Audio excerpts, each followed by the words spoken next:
ku soo dhawow diyaaradan loo bedelay dukaan lagu iibiyo cabitaanada. waxaad dareemaysaa in aad duuli doonto oo kale balse ma duulayso waan iskaga mushaaxnaa uun.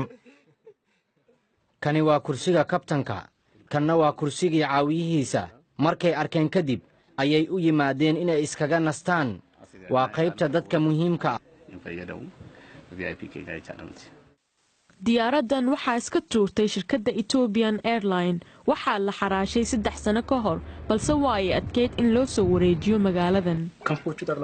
waxaan ku qasbanaanay inaan baalasha ka siibno waxaan eelaboorka ka soo qaadnay 7 subaxnimo waxaanna ku soo rarnay gaari weyn oo xamuul ah waxaan halkan soo gaarnay 2 galabnimo qof kaste ayaa aad uga helay. macaamiisha ayaana weydiiyay haddii diyaaraddu matoor leedahay iyo su'aalo kale. balse dadka badankood ayaa u yimaado cabitaanada tayada leh ee lagu iibiyo dukaanka. dukaankan wuxuu caan ku yahay cabitaanka malabka lagu daray dadku way jecel yihiin. waa cabitaan fiican wax aan malab ahaynna laguma darin.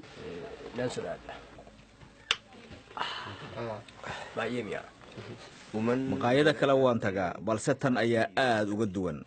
waxaa kale oo ay ku xanaaneeyaan shinni diyaaradda duleedkeeda dambe.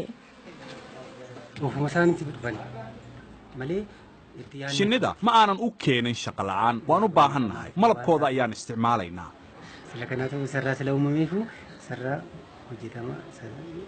waqti ayay u baahan tahay in la sameeyo cabitaanno taya leh waana in si wanaagsan loo nadiifiyo alaabaha la isticmaalayo si aysan u hallaabin.